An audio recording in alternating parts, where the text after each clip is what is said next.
Le mois dernier, Axel était un jeune homme normal de 20 ans, étudiant en informatique à l'université de Kiev. Aujourd'hui, il est à Bruxelles, apatride et marqué par son pénible voyage depuis l'Ukraine. Axel raconte comment pendant des heures, lui et d'autres amis ont été empêchés de monter dans un train simplement à cause de la couleur de leur peau. Une fois arrivés à la frontière, ils ont été agressés par des gardes frontières.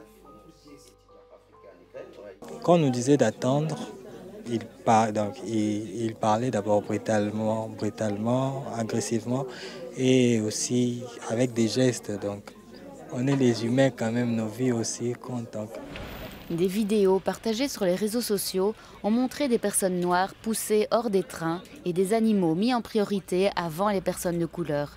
Cette discrimination ne s'arrête pas à la Belgique, car bien que fuyant la même guerre, ces étudiants ne bénéficient pas des mêmes avantages que les Ukrainiens dans le cadre de la directive européenne sur la protection temporaire.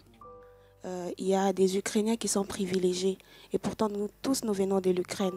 Alors nous voulons bénéficier du même droit que non, parce qu'on vient tous de la guerre, on a tous vécu la guerre et on était tous en Ukraine, on aimerait aussi étudier et finir les études comme les Ukrainiens. L'association locale afro-belge Change défend la cause de Ruth, Axel et 46 autres étudiants dans cette situation floue. Ils les ont récupérés à la frontière polonaise et leur fournissent des vêtements, un abri et des cours de langue. Ils leur offrent également un soutien psychologique. Quand ces jeunes me montrent et m'expliquent leur situation, je suis très triste et je me dis ok, ça me remotive aussi à continuer ce combat qu'on essaie de faire, ce combat justement qui sépare, qui crée des ponts et qui crée des connexions entre les êtres humains. Ouais. Ce combat va tout d'abord se concentrer sur l'admission des étudiants dans les universités belges qui les ont jusqu'ici rejetés. Qu'est-ce qu'ils vont devenir ici? Donc c'est l'initiative pour le soutien des étudiants étrangers qui fuient. Il fallait rentrer chez nous pour aller demander les visas pour y revenir.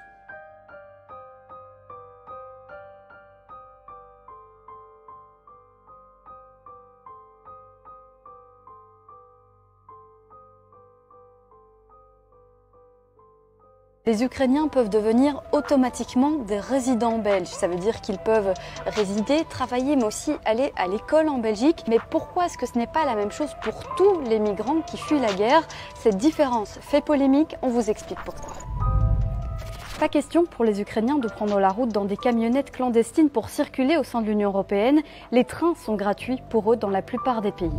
Pas question non plus pour eux de faire la file devant le Petit Château à Bruxelles. En Belgique, ils peuvent directement aller à une commune et demander le statut de résident.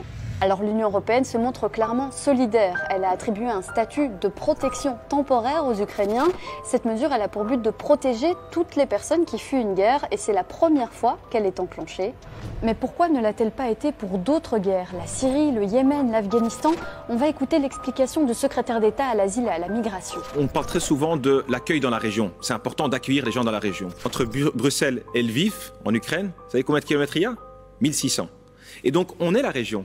Il y a deux pays entre la Belgique et l'Ukraine, qui sont donc l'Allemagne et la Pologne. Et donc on doit garantir qu'il y a une structure qui est mise en place pour garantir que cet accueil dans la région se fasse dans les conditions nécessaires. Ici, clairement, le secrétaire d'État justifie la différence par une frontière commune entre l'Ukraine et l'Union européenne. Mais dans les faits, pour les militants des droits de l'homme, une guerre reste une guerre.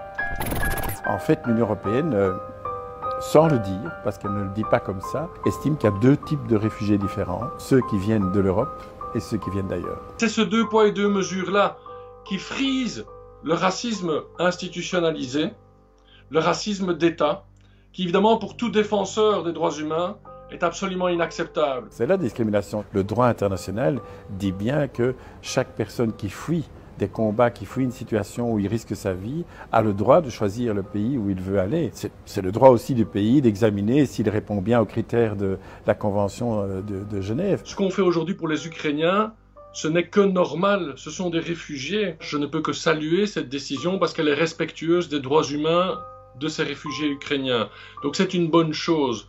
Mais qu'est-ce qu'on va dire aux Syriens, aux Irakiens, aux Afghans, aux Soudanais, aux Érythréens qui sont arrivés avant eux et qu'on a laissé dormir dehors devant l'Office des étrangers, devant le Petit Château, en disant « Désolé, nous sommes complets, il n'y a pas la place ». Et donc ce qu'on fait aujourd'hui, c'est très bien et ça devrait devenir la norme pour l'accueil des réfugiés.